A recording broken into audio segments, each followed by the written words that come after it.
Em uma festa da elite, uma garçonete humilhada publicamente por um milionário arrogante esconde um segredo que mudará tudo. Quando ele zomba, eu me ajoelharei se você falar 5 idiomas. Não imagina que está prestes a descobrir quem ela realmente é. Em uma festa da elite, uma garçonete humilhada publicamente por um milionário arrogante esconde um segredo que mudará tudo. Quando ele zomba, eu me ajoelharei se você falar 5 idiomas. Não imagina que está prestes a descobrir quem ela realmente é. A taça de cristal se estilhaçou no chão de mármore quando Luciana tentou servir o champanhe com as mãos tremendo. O silêncio mortal que se seguiu foi quebrado apenas pela risada cruel de Eduardo Vasconcelos, o milionário anfitrião da festa mais exclusiva da temporada. Olhem só, a empregadinha nem consegue segurar uma taça direito, debochou ele, ajustando o smoking impecável enquanto todos os convidados voltaram seus olhares para a jovem uniformizada. E ainda querem que eu acredite que essa gente tem alguma capacidade?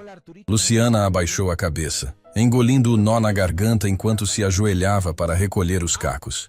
Aos 25 anos, ela trabalhava como garçonete na empresa de catering mais prestigiada da cidade, sonhando secretamente com o dia em que não precisaria mais servir pessoas que a tratavam como mobília.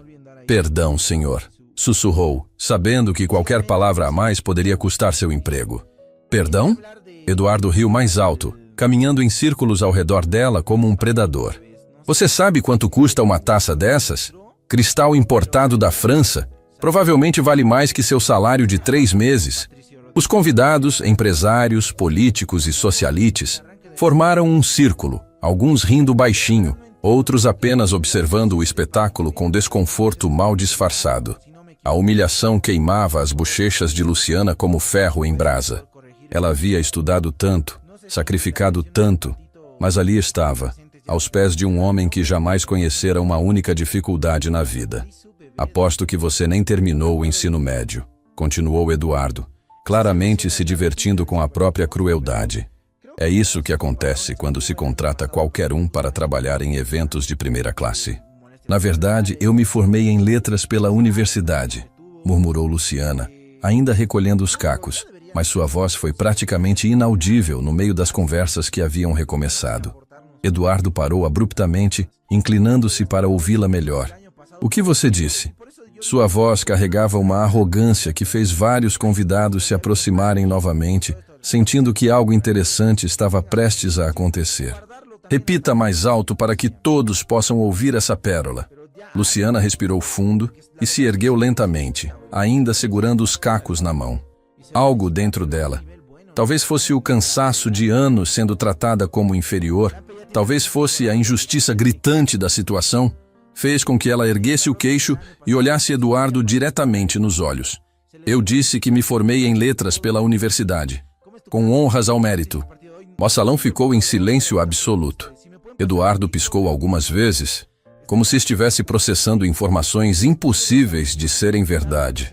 Universidade? Ele soltou uma gargalhada tão alta que ecoou pelos corredores do casarão. E eu sou astronauta! Qualquer um pode inventar uma história dessas. Não é mentira, respondeu Luciana, sua voz ganhando firmeza pela primeira vez na noite. Me especializei em linguística e falo 5 idiomas fluentemente. A risada de Eduardo se transformou em algo quase histérico. Ele se virou para os convidados como um apresentador de circo. Senhoras e senhores, temos aqui uma poliglota servindo champanhe. Bateu palmas de forma exagerada. 5 idiomas, imaginem só. A empregadinha é praticamente uma embaixadora internacional. Helena Monteiro, uma das poucas convidadas que parecia incomodada com a cena, sussurrou para o marido. Eduardo está exagerando. Isso já passou dos limites. Mas sua voz se perdeu no burburinho de risadas e comentários sarcásticos que começaram a pipocar entre os presentes. Você sabe o que é engraçado? Eduardo continuou, agora caminhando pelo salão como se fosse o centro de um grande espetáculo. Eu conheço gente que estudou nas melhores universidades do mundo, que teve os melhores professores e ainda assim mal consegue se comunicar em inglês. E agora me dizem que uma garçonete domina 5 idiomas? Luciana sentiu as lágrimas queimando os olhos, mas se recusou a deixá-las cair na frente daquela plateia cruel. É a verdade, insistiu, sabendo que cada palavra só aumentava a diversão mórbida de Eduardo. 5 idiomas, ele repetiu, batendo na própria coxa de tanto rir. Tá bom, querida. Eu te dou uma chance de provar isso. Eduardo se aproximou dela novamente, dessa vez com um brilho diabólico nos olhos.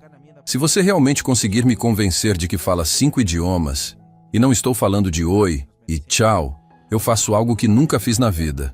O salão ficou em suspense total. Até os garçons pararam de servir bebidas para prestar atenção no que estava acontecendo. Eduardo abriu os braços teatralmente, como se estivesse prestes a fazer o pronunciamento mais importante de sua vida. Eu me ajoelharei diante de você e pedirei perdão publicamente por ter duvidado. Sua voz carregava tanta ironia que algumas pessoas voltaram a rir. Imaginem a cena!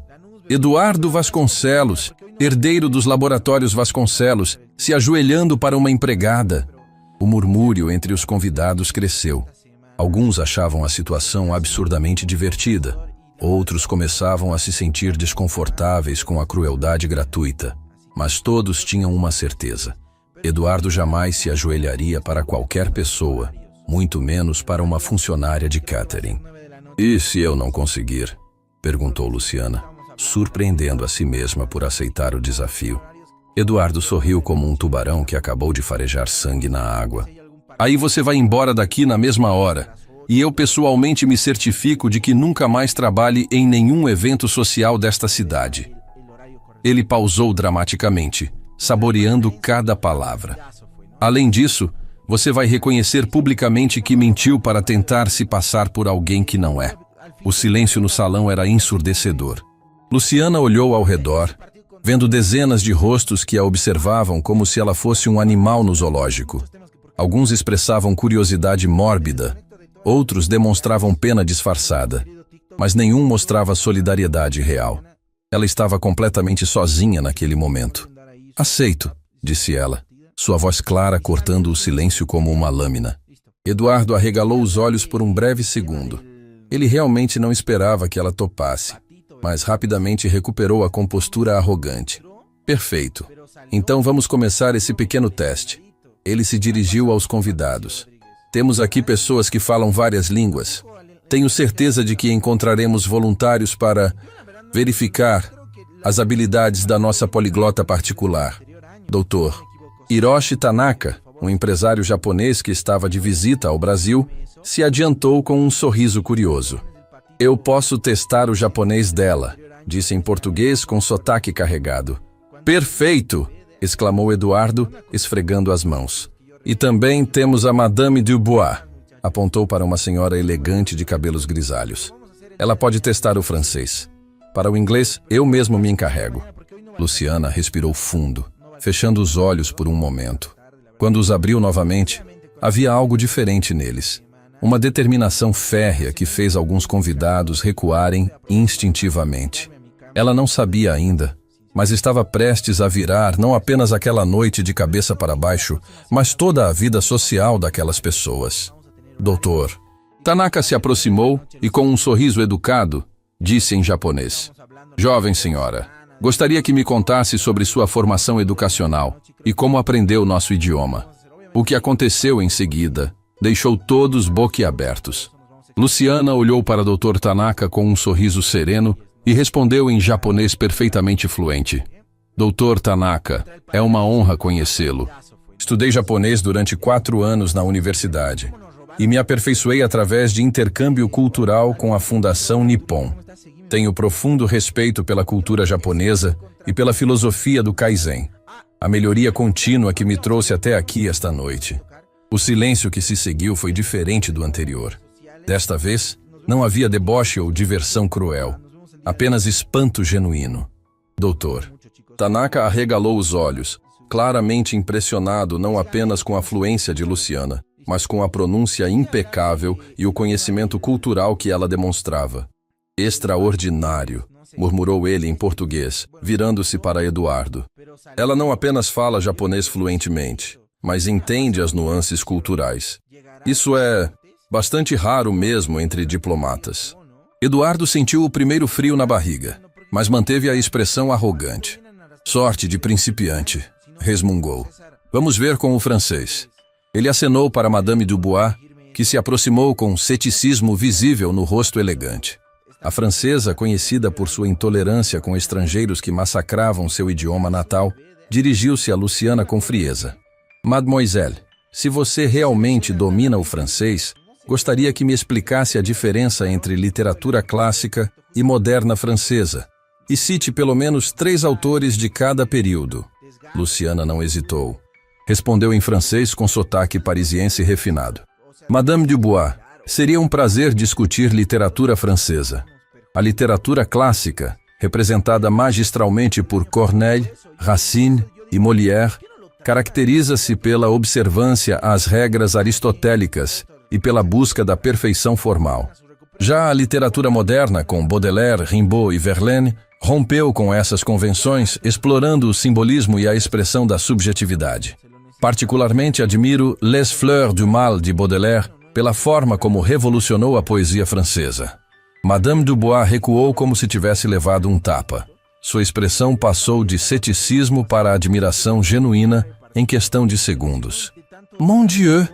Exclamou colocando a mão sobre o coração. Ela não apenas fala francês perfeitamente, mas tem conhecimento acadêmico profundo de nossa literatura. Isso c'est incroyable! O murmúrio entre os convidados começou a mudar de tom. O que havia começado como diversão às custas de uma empregadinha estava se transformando em algo completamente inesperado. Eduardo sentia o controle da situação escorregando pelos dedos como areia. Inglês! Ele disse abruptamente, sua voz ligeiramente mais alta que o normal. Vamos ver se ela consegue manter o nível. Eduardo se aproximou de Luciana com renovada determinação. Tell me about quantum physics and its applications in modern technology. Use technical terminology and explain complex concepts. Luciana sorriu suavemente e respondeu em inglês com sotaque britânico impecável. Certainly, Mr. Vasconcelos. Quantum physics, particularly quantum entanglement and superposition, forms the foundation of emerging technologies, such as quantum computing and quantum cryptography. The phenomenon of quantum superposition allows particles to exist in multiple states, simultaneously, until observed, which is the fundamental principle behind quantum computers' exponentially superior processing capabilities compared to classical binary systems. This technology promises to revolutionize fields from pharmaceutical research to financial modeling. Eduardo ficou pálido. Não era apenas o inglês perfeito. Era o conhecimento técnico avançado que ela demonstrava com naturalidade. Alguns convidados começaram a sussurrar entre si, claramente impressionados e talvez um pouco constrangidos por terem participado da humilhação inicial. 2 idiomas ainda faltam, disse Helena Monteiro, agora com genuína curiosidade na voz. Que outros idiomas você fala? Alemão e italiano, respondeu Luciana calmamente, ainda em inglês. Um casal de turistas alemães que estava presente se adiantou. Wir können das Deutsch testen, disse o homem, um industrial de Munique. Dirigiu-se a Luciana. Erzählen Sie uns von der deutschen Philosophie und ihrem Einfluss auf das moderne Denken.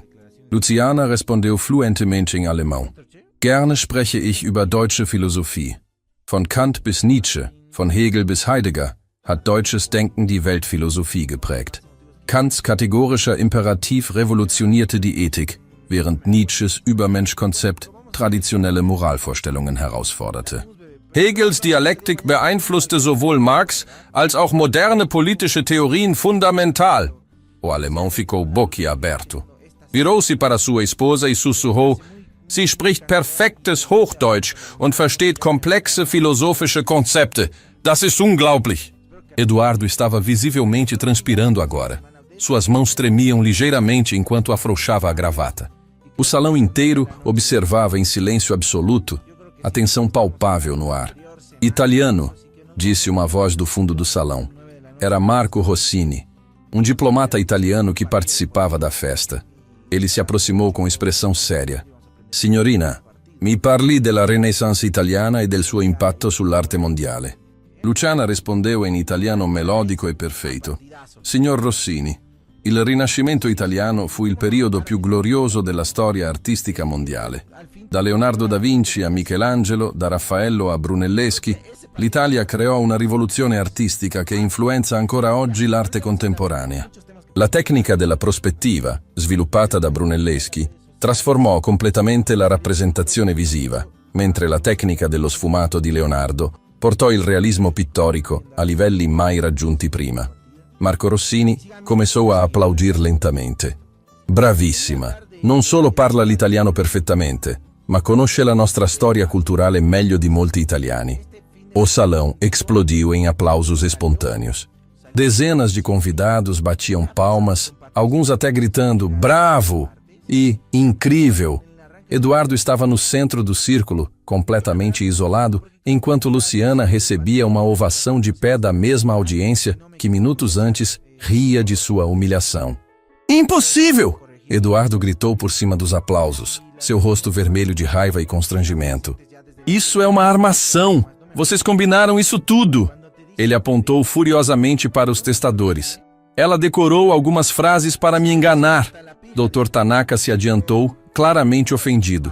"Senhor Vasconcelos, posso assegurar que nunca vi esta jovem antes em minha vida. Além disso, as respostas dela demonstraram conhecimento profundo, não frases decoradas. Sua fluência é genuína."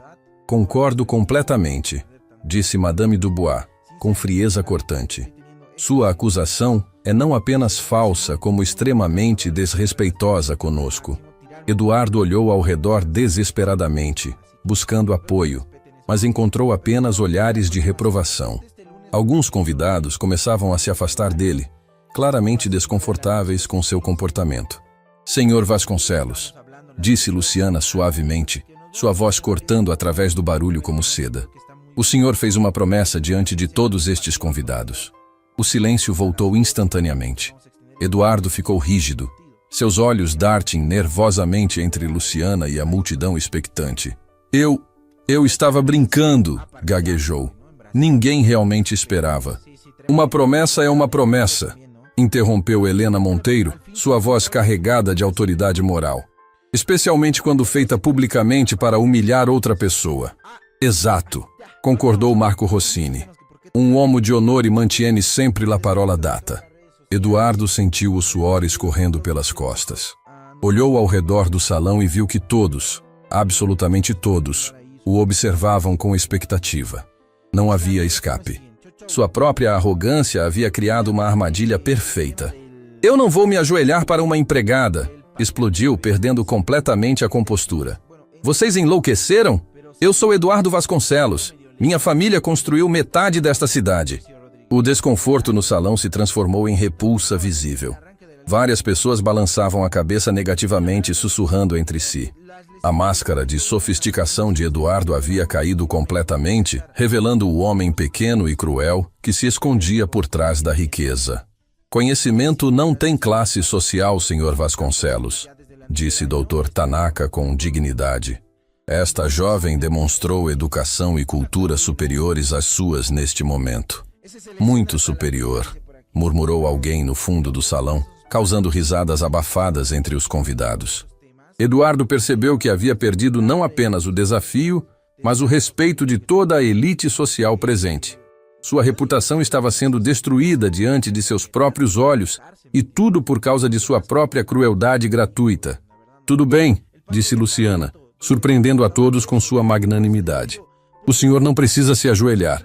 Já aprendi que o verdadeiro caráter de uma pessoa se revela não na riqueza que possui, mas na forma como trata aqueles que considera inferiores." A frase atingiu Eduardo como um soco no estômago. Ele ficou parado ali, no centro do salão, completamente humilhado não pela vingança de Luciana, mas pela própria mesquinhez que havia demonstrado. "Não, querida", disse uma voz firme. Era Augusto Mendes, um dos empresários mais respeitados da cidade e anfitrião de muitas festas semelhantes. Uma promessa foi feita e deve ser cumprida, especialmente quando a pessoa que a fez demonstrou tamanha pequenez de espírito. Outros convidados começaram a concordar. Exato. Uma promessa é uma promessa. Ele desafiou ela publicamente.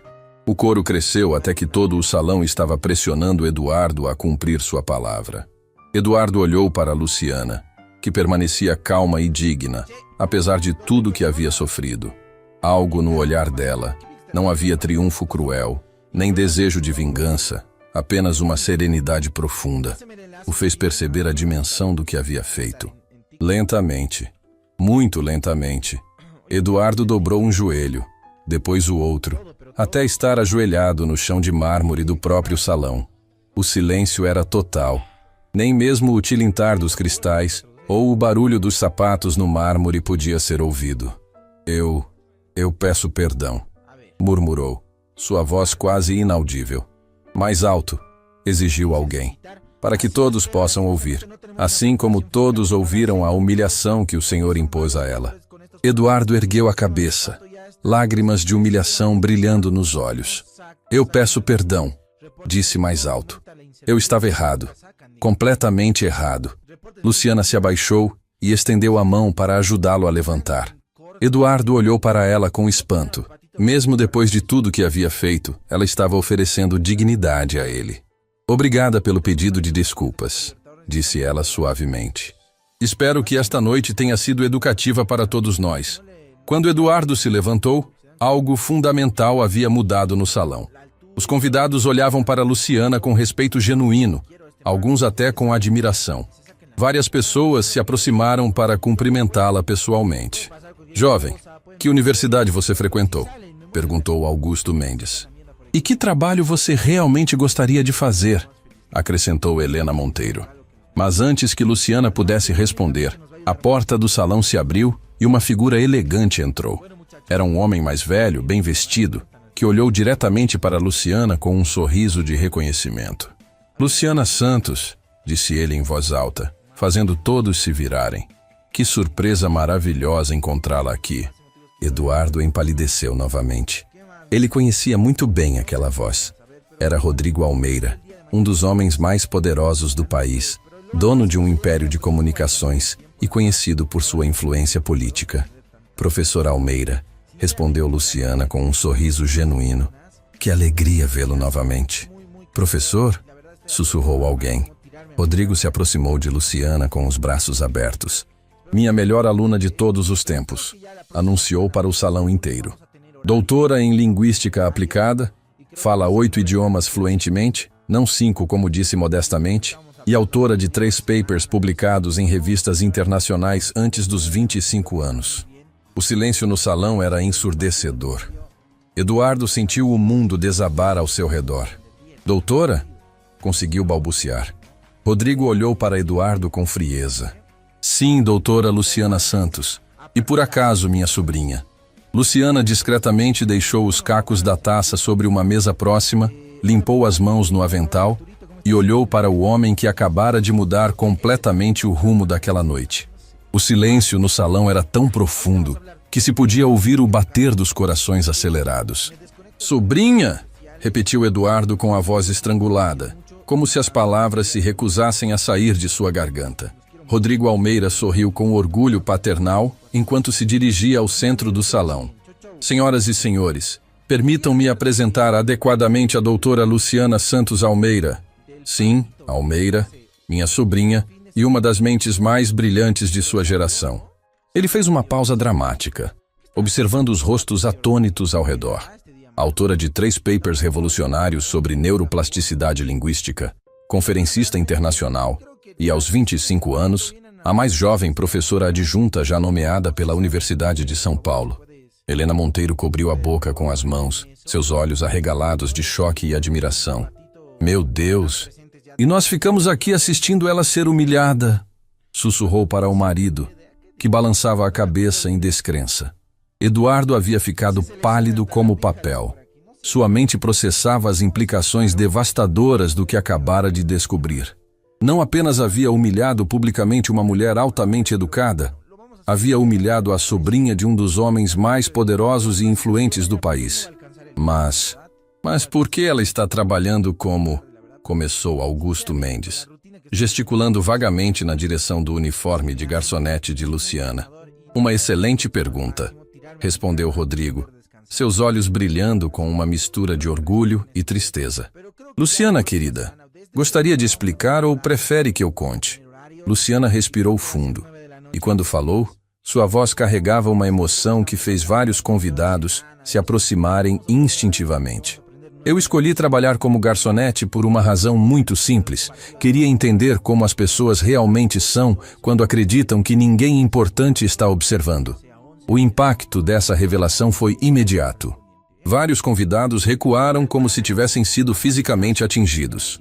A percepção de que haviam sido observados, julgados e encontrados em falta estava escrita em cada rosto no salão. Verão, continuou Luciana, sua voz ganhando força e autoridade. Estou conduzindo uma pesquisa sobre comportamento social e hierarquia de classes para minha tese de doutorado. Durante 6 meses, trabalhei em eventos da alta sociedade documentando como pessoas privilegiadas tratam aqueles que consideram inferiores. Ela pausou, deixando a informação penetrar. Esta noite foi particularmente reveladora. Eduardo sentiu suas pernas bambear. Não era apenas humilhação pessoal. Era a descoberta de que seu comportamento havia sido documentado academicamente como exemplo de preconceito e crueldade social. Você estava nos estudando? Gaguejou Helena, não sabendo se sentia traída ou envergonhada. Não exatamente. Luciana sorriu com gentileza. Eu estava estudando comportamentos, não pessoas específicas. A ideia era entender padrões sociais, não julgar indivíduos. Seu olhar se dirigiu brevemente a Eduardo. Embora alguns comportamentos tenham sido mais extremos do que eu esperava encontrar, Dr. Tanaka se adiantou, claramente fascinado. Uma pesquisa antropológica participante em ambiente natural. Brilliant! E quais foram suas conclusões preliminares? Luciana olhou ao redor do salão, vendo dezenas de rostos ansiosos aguardando sua resposta. Descobri que a educação formal e o status social não garantem civilidade básica. Na verdade, às vezes, a riqueza pode criar uma bolha de arrogância que impede as pessoas de reconhecerem a humanidade nos outros. A frase caiu como uma bomba no silêncio do salão. Vários convidados baixaram os olhos, claramente refletindo sobre suas próprias ações passadas. Mas também descobri algo maravilhoso, ela continuou, e seu tom se suavizou. Que sempre existem pessoas, como vocês, que se sentiram desconfortáveis com a humilhação que presenciaram, que mantêm sua compaixão intacta independente de sua posição social. Helena Monteiro se aproximou com lágrimas nos olhos. Luciana, nós deveríamos ter intervindo mais cedo. É imperdoável que tenhamos permitido que aquilo continuasse. O importante é que vocês reconhecem isso agora, respondeu Luciana com sinceridade. A pesquisa não é sobre culpa, mas sobre conscientização. Eduardo permanecia imóvel no centro do círculo, como um animal ferido. Rodrigo Almeida o observava com uma expressão que misturava decepção e algo mais perigoso. A frieza calculista de alguém acostumado a destruir carreiras com uma palavra. Senhor Vasconcelos, disse Rodrigo, sua voz cortante como gelo. Acredito que vocês tenham alguns negócios em comum com o meu grupo empresarial, não é mesmo? Eduardo engoliu em seco. Os laboratórios Vasconcelos dependiam de contratos milionários com o conglomerado de Rodrigo para várias de suas operações mais lucrativas. A implicação era cristalina e devastadora. Senhor Almeida, se eu soubesse... Eduardo tentou se justificar, mas Rodrigo o cortou com um gesto. Se soubesse o quê? Que ela era minha sobrinha, que ela era doutora, que ela era importante? A voz de Rodrigo cresceu em intensidade. E se ela fosse realmente apenas uma garçonete tentando ganhar a vida honestamente? Isso tornaria seu comportamento aceitável?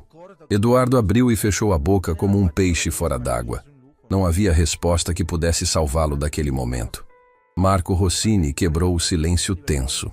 Doutoressa, posso perguntar que universidades internacionais colaboraram com sua recerca?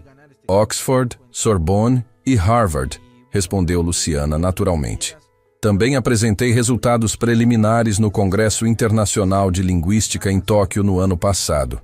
Madonna mia, exclamou Marco. Você é aquela Luciana Santos. Li seus papers sobre aquisição multilingüe.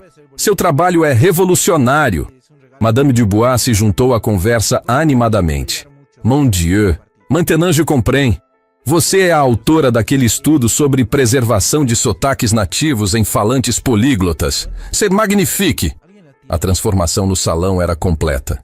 A mesma mulher que minutos antes era vista como uma simples funcionária, agora era o centro de discussões acadêmicas fascinantes entre alguns dos intelectuais mais respeitados presentes. Eduardo assistia a tudo como um espectador de sua própria destruição social. Cada elogio direcionado a Luciana era uma punhalada em sua reputação já despedaçada. Luciana, disse Augusto Mendes com genuíno interesse, sua pesquisa terá implicações práticas para empresas? Para entender melhor dinâmicas de trabalho? Absolutamente, respondeu ela com entusiasmo. Uma das aplicações mais importantes será no desenvolvimento de programas de sensibilização para a liderança corporativa. Muitas empresas perdem talentos valiosos devido a preconceitos inconscientes baseados em origem socioeconômica. Isso é revolucionário para recursos humanos, murmurou Helena, claramente impressionada. Rodrigo sorriu com orgulho. E há mais novidades chegando. Luciana acabou de receber uma bolsa integral para completar seu pós-doutorado em Harvard, com início no próximo semestre. Harvard, repetiu o Dr. Tanaka. Isso é extraordinário para alguém tão jovem. Na verdade, disse Luciana modestamente, ainda estou decidindo se aceito Harvard ou a proposta da Universidade de Cambridge. Ambas ofereceram condições excepcionais para continuar minha pesquisa. O silêncio que se seguiu era de pura admiração. Estar escolhendo entre Harvard e Cambridge, aos 25 anos, era algo que pouquíssimas pessoas no mundo poderiam alcançar.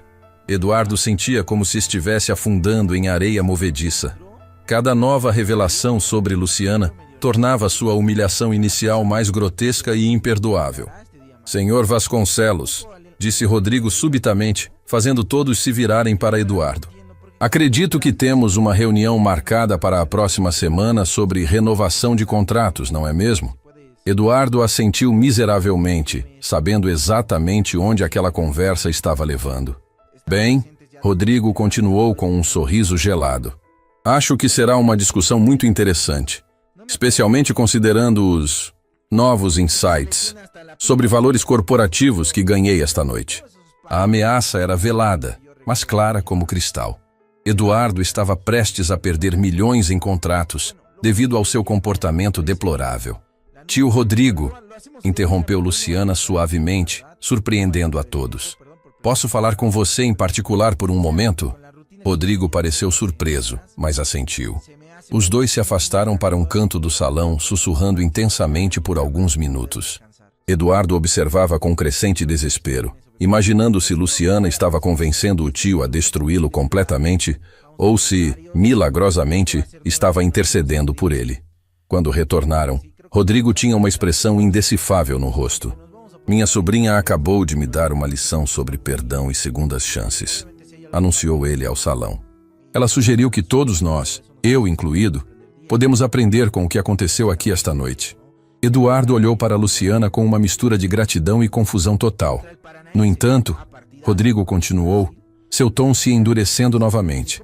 Segundas chances devem ser conquistadas, não dadas gratuitamente. Senhor Vasconcelos, espero que use esta experiência para refletir profundamente sobre seus valores e comportamentos. Eu farei isso, conseguiu dizer Eduardo, sua voz rouca de emoção. Luciana se aproximou dele. Senhor Vasconcelos, todos nós cometemos erros. O que importa é o que fazemos depois de reconhecê-los. Eduardo a olhou nos olhos pela primeira vez desde que descobrira sua verdadeira identidade. Por que você está sendo gentil comigo depois de tudo? Porque a educação verdadeira não está apenas no conhecimento acadêmico, respondeu Luciana com sinceridade. Está na capacidade de perdoar e ajudar outros a crescerem. Se minha pesquisa servir apenas para punir, não terá cumprido seu verdadeiro propósito. O silêncio que se seguiu era carregado de emoção. Vários convidados enxugavam lágrimas discretamente, movidos pela demonstração de maturidade e compaixão de alguém tão jovem.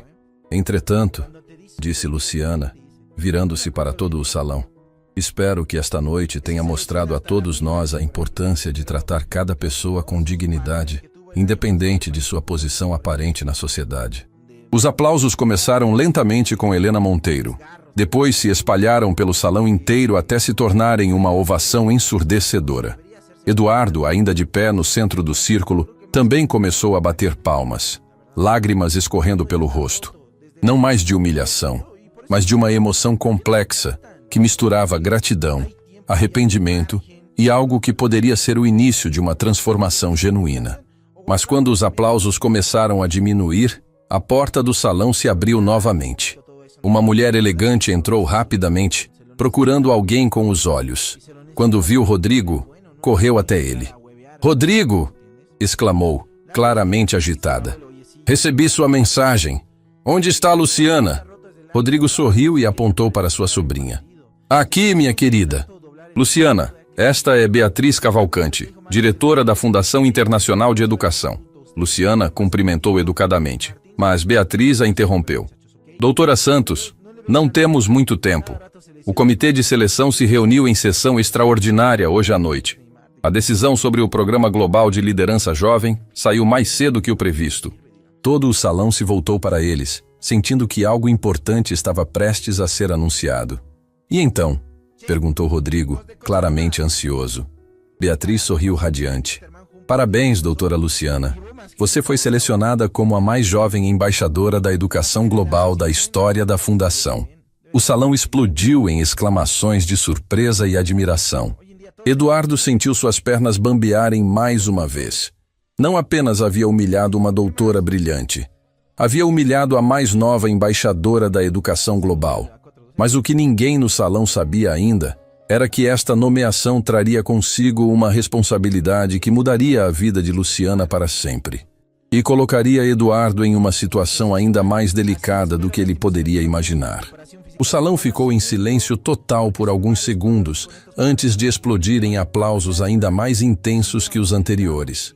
Luciana permanecia imóvel, claramente processando a magnitude do que havia acabado de ouvir. "Embaixadora da Educação Global?" repetiu ela, sua voz revelando pela primeira vez uma vulnerabilidade genuína. "Eu não estava esperando uma resposta tão cedo." Beatriz Cavalcante sorriu com satisfação, claramente saboreando o momento. "O Comitê Internacional foi unânime, Luciana. Sua pesquisa sobre dinâmicas sociais e educação transcendeu todas as expectativas, principalmente seu trabalho de campo, que, curiosamente, inclui esta noite." Eduardo sentiu o sangue gelar nas veias.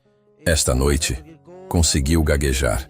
"Oh, sim", disse Beatriz, virando-se para ele com um sorriso que não chegava aos olhos. "A pesquisa da doutora Luciana tem sido monitorada em tempo real por nosso comitê. Hoje à noite era o teste final. Como ela lidaria com a adversidade extrema mantendo seus princípios acadêmicos e humanos intactos?" O mundo de Eduardo desmoronou completamente. Não apenas havia sido cruel com uma mulher extraordinária, havia feito isso sendo observado e avaliado por uma fundação internacional. Sua humilhação de Luciana havia se tornado parte de um estudo que seria visto por educadores no mundo inteiro. "Você quer dizer que..." Helena Monteiro pausou, conectando os pontos. "Que tudo isto foi parte de uma avaliação?" "Não exatamente", esclareceu Luciana rapidamente. "Minha pesquisa era genuína e independente. Mas quando me inscrevi para o programa da Fundação, eles pediram para acompanhar meu trabalho de campo. Eu não sabia que esta noite seria tão intensa." Rodrigo colocou a mão no ombro da sobrinha com orgulho paternal, o que torna a nomeação ainda mais impressionante. Luciana demonstrou graça sob pressão, competência acadêmica excepcional e, acima de tudo, compaixão genuína mesmo quando tratada com crueldade. Dr. Tanaka se aproximou, claramente emocionado. "Doutora, como embaixadora da educação global, você terá influência sobre políticas educacionais internacionais. Isso é extraordinário. E", acrescentou Beatriz com um sorriso misterioso, "vem com algumas responsabilidades muito específicas que vocês ainda não sabem." Todos os presentes se inclinaram para a frente, a curiosidade palpável no ar. "Como embaixadora", Beatriz continuou, "Luciana terá autoridade para indicar e supervisionar programas de reeducação social para líderes empresariais que demonstrem comportamentos problemáticos em relação a questões de classe e dignidade humana. Eduardo sentiu como se o chão tivesse se aberto sob seus pés.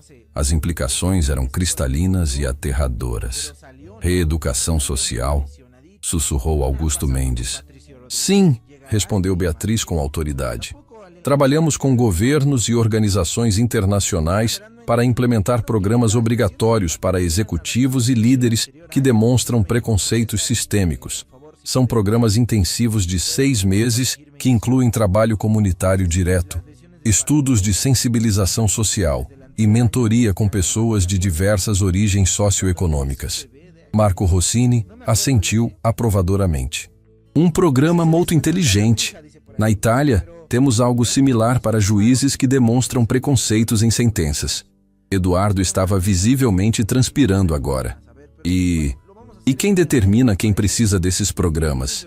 Perguntou com voz trêmula. Beatriz sorriu diretamente para ele. Bem, a partir de agora, nossa mais nova embaixadora terá essa autoridade. Especialmente quando há documentação acadêmica de comportamentos problemáticos. Luciana olhou desconfortavelmente entre Beatriz e Eduardo. Eu preciso de tempo para processar tudo isso. As responsabilidades são enormes. Claro, querida, disse Rodrigo. Mas você tem todo o nosso apoio. E ele olhou significativamente para Eduardo.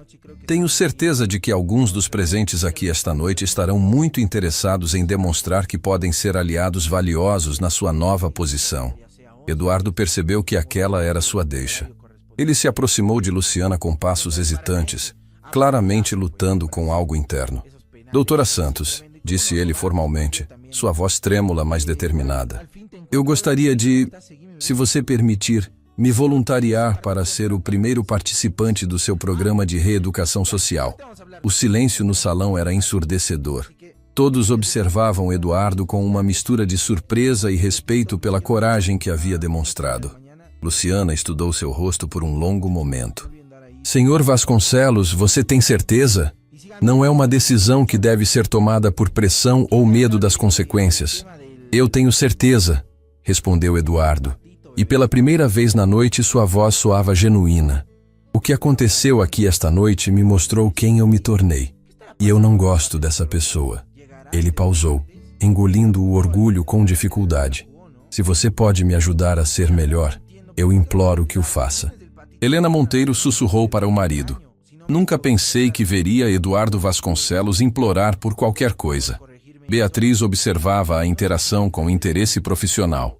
Doutora Luciana, esta seria uma oportunidade única. Ter um voluntário de alto perfil como primeiro participante do programa poderia estabelecer um precedente poderoso. Luciana considerou cuidadosamente. Senhor Vasconcelos, o programa que Beatriz descreveu não é uma punição disfarçada. É um processo genuíno de crescimento pessoal, que requer vulnerabilidade, honestidade brutal consigo mesmo e disposição para ter suas perspectivas fundamentalmente desafiadas. Eu entendo, respondeu Eduardo, e eu estou preparado para isso. Você trabalharia diretamente com pessoas que estão em situações semelhantes àquela em que você me colocou esta noite, continuou Luciana. Você serviria refeições em abrigos, limparia banheiros em centros comunitários, escutaria histórias de pessoas que foram humilhadas por sua classe social. Você está preparado para isso? Eduardo respirou fundo. Doutora, se isso me ajudar a nunca mais tratar alguém da forma como tratei você esta noite, então sim, estou preparado. Madame Dubois se aproximou, claramente emocionada. C'est incroyable. Ver alguém ter a coragem de admitir seus erros e pedir ajuda para mudá-los, c'est très courageux, Dr. Tanaka concordou. Na cultura japonesa, valorizamos muito a capacidade de reconhecer falhas e trabalhar ativamente para corrigi-las. Isso demonstra verdadeira força de caráter. Luciana olhou ao redor do salão, vendo dezenas de rostos esperando sua decisão. O peso da responsabilidade era imenso. Sua primeira decisão como embaixadora da educação global seria observada e julgada por todos. Muito bem, Sr. Vasconcelos, disse ela finalmente. Aceito orientá-lo através do programa, mas sob minhas condições e com minha supervisão direta. Eduardo assentiu vigorosamente. Qualquer condição que você estabelecer. Beatriz bateu palmas satisfeita. Excelente. Isso estabelecerá um precedente maravilhoso para o programa global. Mas enquanto todos celebravam aquele momento de redenção e crescimento pessoal, ninguém notou a mulher elegante que observava discretamente da entrada do salão. Isabela Montenegro, jornalista investigativa do maior jornal do país, havia chegado silenciosamente durante os últimos minutos da conversa. Isabela havia vindo à festa por uma razão completamente diferente: investigar rumores sobre corrupção nos contratos entre empresas farmacêuticas e o governo. Mas o que havia presenciado era uma história muito mais interessante e potencialmente explosiva. Ela ativou discretamente o gravador no seu celular e continuou observando, percebendo que havia tropeçado na história da década.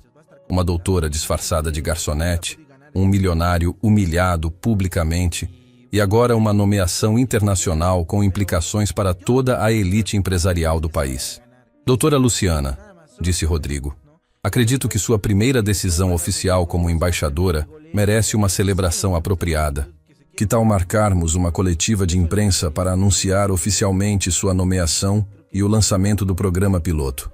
Tio, eu ainda estou processando tudo isso, respondeu Luciana. Talvez devêssemos manter isso privado por enquanto. Mas Isabela já estava se movendo. Ela sabia que uma história desse calibre não podia esperar. Enquanto caminhava silenciosamente em direção à saída, já estava mentalmente compondo a manchete que mudaria tudo.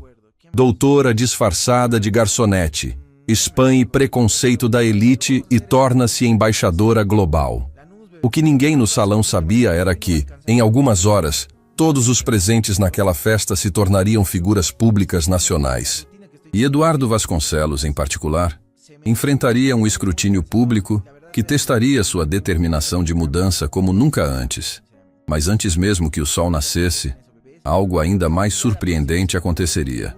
Algo que faria com que até mesmo Luciana questionasse se estava preparada para o poder e a responsabilidade que havia acabado de aceitar. Enquanto os convidados continuavam parabenizando Luciana e discutindo as implicações de sua nova posição, um homem em trajes formais entrou discretamente no salão e sussurrou algo no ouvido de Rodrigo.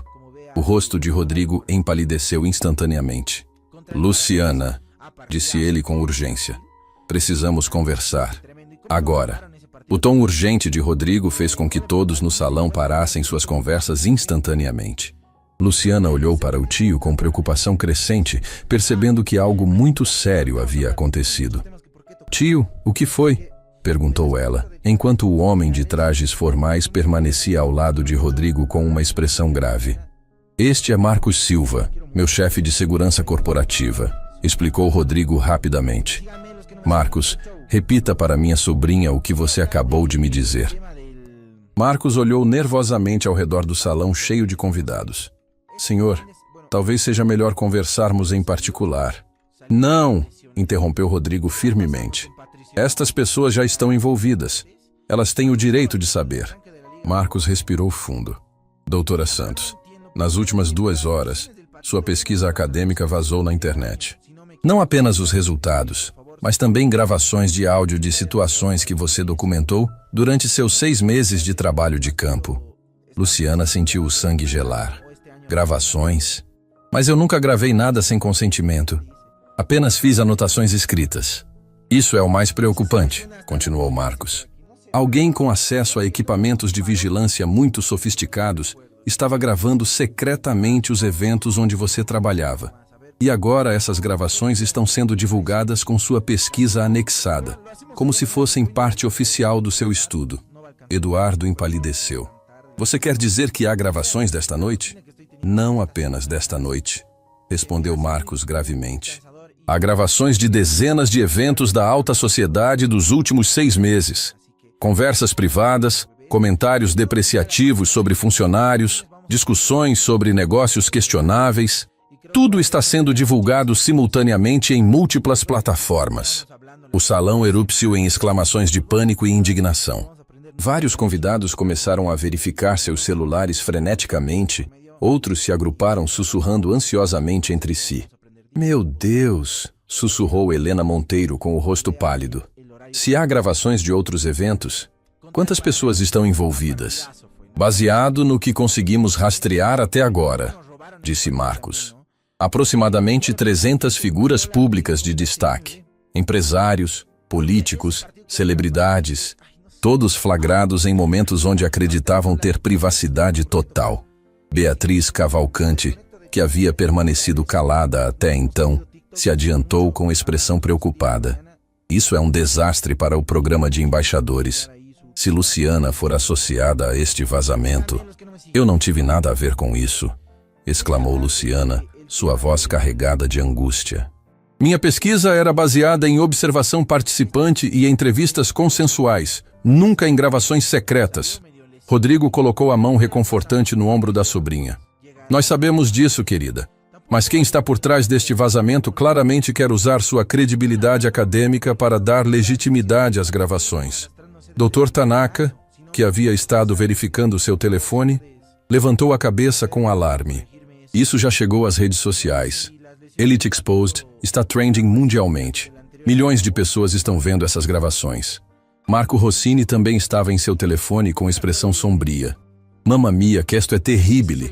Há gravações de conversas que eu tive em eventos diplomáticos. Isso pode causar incidentes internacionais.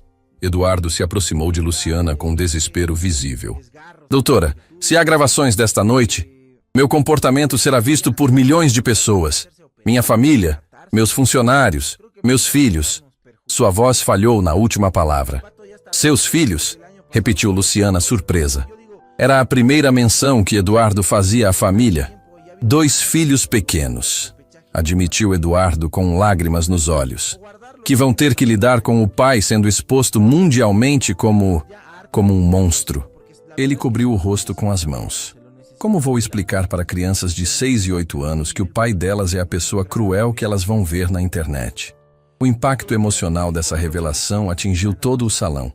Mesmo aqueles que haviam sentido satisfação com a humilhação de Eduardo, agora percebiam as consequências devastadoras que se estendiam muito além dele. Luciana sentiu seu coração apertar. Eduardo, eu não sabia que você tinha filhos. Como poderia saber? Ele respondeu amargamente. Eu não me comportei como alguém que deveria ser exemplo para crianças. Madame Dubois se aproximou, sua expressão maternal tocada pela angústia de Eduardo. Monsieur, les enfants, eles são tudo o que importa agora. Você precisa encontrar uma forma de protegê-los disso. Mas como? Eduardo gesticulou desesperadamente. A internet é para sempre. Eles crescerão sabendo exatamente que tipo de pessoa o pai deles é. Que tipo de pessoa você era? Corrigiu Luciana firmemente. Não quem você é agora. E certamente não quem você pode se tornar. Marcos limpou a garganta, chamando a atenção de todos novamente. Há mais. Quem está orquestrando este vazamento não está apenas divulgando as gravações. Eles estão manipulando o contexto, editando conversas para soar ainda piores e criando uma narrativa específica. Que narrativa? Perguntou Augusto Mendes com receio. Que a elite brasileira é fundamentalmente corrupta e cruel, e que apenas uma revolução social completa pode resolver o problema, respondeu Marcos. Eles estão usando as gravações para incitar revolta popular contra qualquer pessoa com dinheiro ou poder. Rodrigo franziu a testa, processando as implicações. Isso não é apenas sobre exposição social, é sobre destabilização política. Exatamente, confirmou Marcos. E há indícios de que grupos extremistas estão se organizando para visitas às casas das pessoas expostas nas gravações. O terror se espalhou pelo salão como um incêndio. A realização de que suas vidas e as de suas famílias poderiam estar em perigo físico real transformou o que parecia ser apenas um escândalo social em algo muito mais sinistro. Precisamos sair daqui, disse Helena com urgência. Voltar para casa, proteger nossas famílias. Não, interrompeu Marcos. Na verdade, vocês estão mais seguros aqui no momento. Esta propriedade tem segurança de alto nível, mas suas residências... Já identificamos grupos se formando perto de várias casas. Eduardo começou a hiperventilar. Meus filhos, eles estão em casa com a babá. Eu preciso... Seus filhos estão seguros, disse Marcos rapidamente. Minha equipe já foi enviada para proteger as famílias de todos os presentes aqui esta noite. Mas vocês precisam entender, suas vidas mudaram permanentemente. Luciana observava tudo com crescente horror. Sua pesquisa acadêmica havia sido transformada em uma arma de destruição social massiva. Marcos, você tem alguma ideia de quem está por trás disso? Estamos investigando, mas quem quer que seja tem recursos tecnológicos muito sofisticados e acesso a informações que sugerem infiltração de longo prazo na elite social, respondeu Marcos. Beatriz, que havia estado em silêncio, finalmente falou. Luciana, há algo que você precisa saber sobre sua nomeação como embaixadora. Todos se viraram para ela com expectativa. O processo de seleção foi incomum. Normalmente levamos meses para revisar candidatos, mas sua nomeação foi expedida por uma solicitação especial de uma organização parceira que forneceu evidências excepcionais de seu trabalho. Luciana sentiu um calafrio percorrer sua espinha. Que organização? Eles se identificaram como Observatório Internacional de Justiça Social, disse Beatriz hesitantemente. Alegaram ter documentação extensiva de sua pesquisa de campo. Documentação que eu nunca forneci, disse Luciana com voz trêmula, começando a conectar os pontos sinistros. Rodrigo tinha uma expressão sombria no rosto. Você está dizendo que quem manipulou a nomeação de Luciana é a mesma pessoa que está agora vazando as gravações? É possível, admitiu Beatriz. A timeline coincide perfeitamente. Eduardo se ergueu abruptamente. Eles usaram Luciana. Transformaram a pesquisa legítima dela em uma arma contra todos nós. Mas por quê? Perguntou Helena. Qual o objetivo real? Marcos verificou seu telefone e sua expressão se tornou ainda mais grave. Acabei de receber uma atualização alarmante. As hashtags relacionadas ao vazamento estão sendo impulsionadas artificialmente por milhares de contas falsas. Isso é uma operação coordenada de guerra de informação. Guerra de informação? Repetiu o Dr. Tanaka. Você está sugerindo que isso é um ataque estrangeiro? Ou doméstico com financiamento estrangeiro? Respondeu Marcos. O padrão é consistente com operações de desestabilização que vimos em outros países. Luciana sentou-se pesadamente em uma poltrona próxima, o peso da situação finalmente a atingindo em sua totalidade. Eles me usaram minha pesquisa, minha reputação, minha paixão por justiça social, para criar caos. Eduardo se aproximou dela hesitantemente. Doutora, você é a vítima aqui tanto quanto qualquer um de nós. Talvez até mais, porque eles corromperam seu trabalho. Não, disse Luciana, levantando-se com renovada determinação. Eu não vou ser vítima, e vocês também não. O que você quer dizer? Perguntou Augusto. Luciana olhou ao redor do salão, vendo cada rosto marcado por medo e desespero. Se alguém quer usar nossa situação para criar divisão social, então nós fazemos exatamente o oposto. Transformamos isso em uma oportunidade real de mudança positiva. Como? Perguntou Marcos, cético. Vamos assumir o controle da narrativa, disse Luciana com crescente convicção. Em vez de nos escondermos envergonhados, vamos usar essa exposição como catalisador para demonstrar mudança genuína. Eduardo se ergueu, captando a visão de Luciana. Você quer dizer que, em vez de negar ou nos defender, nós reconhecemos publicamente nossos erros e mostramos como estamos trabalhando para corrigir? Exatamente, respondeu Luciana. Transformamos o programa de reeducação social em algo público, transparente. Mostramos ao mundo que pessoas privilegiadas podem genuinamente aprender e crescer. Beatriz começou a sorrir lentamente. Isso seria revolucionário. Em vez de permitir que a exposição nos destrua, nós a usamos como plataforma para a mudança real. Mas é arriscado, alertou Helena. Mais exposição significa mais vulnerabilidade. E se não fizermos nada? Perguntou Luciana. Nos tornamos vítimas permanentes de quem orquestrou isso, e a sociedade fica ainda mais polarizada. Rodrigo sorriu com orgulho da sobrinha. Você está propondo que enfrentemos isso de frente, com honestidade total e comprometimento com mudança real. Exatamente, disse Luciana. E começamos agora, esta noite, com todos vocês. Marcos recebeu outra mensagem e olhou para o grupo com urgência. Temos um problema imediato. A mídia descobriu onde vocês estão. Há vans de TV se aproximando da propriedade. Perfeito, disse Luciana, surpreendendo a todos com sua calma. Então vamos dar a eles uma história que eles não estavam esperando.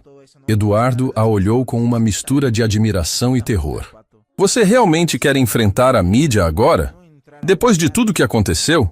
Eduardo, nossos filhos, sim, nossos, porque agora estamos todos juntos nisso, vão ver o que acontece a seguir pela televisão e internet, disse Luciana com paixão. Que história você quer que eles vejam? A de adultos se escondendo com vergonha? Ou a de pessoas corajosas assumindo responsabilidade e trabalhando para fazer a diferença? O silêncio no salão era profundo, enquanto cada pessoa processava a escolha que Luciana havia colocado diante deles. Finalmente, Eduardo foi o primeiro a falar. Doutora Luciana, se você estiver disposta a liderar isso, eu a seguirei. Meus filhos merecem ver o pai tentando ser uma pessoa melhor. Um por um, cada pessoa no salão expressou sua concordância. Em questão de minutos, o que havia começado como uma noite de humilhação havia se transformado em algo completamente inesperado. Um movimento de mudança social liderado pelas próprias pessoas que haviam sido expostas. Mas enquanto se preparavam para enfrentar as câmeras e assumir o controle de suas narrativas, nenhum deles imaginava que a pessoa responsável pelo vazamento estava observando tudo através de câmeras de segurança hackeadas e que o verdadeiro plano estava apenas começando. Muito bem, disse Luciana dirigindo-se ao grupo. Vamos mostrar ao mundo como se faz mudança real. As luzes dos refletores da televisão invadiam o salão através das janelas quando Luciana e o grupo se dirigiram para a varanda principal da mansão. O murmúrio das multidões e o barulho dos equipamentos de mídia ecoavam pela propriedade, criando uma atmosfera de circo mediático que nenhum deles havia experimentado antes.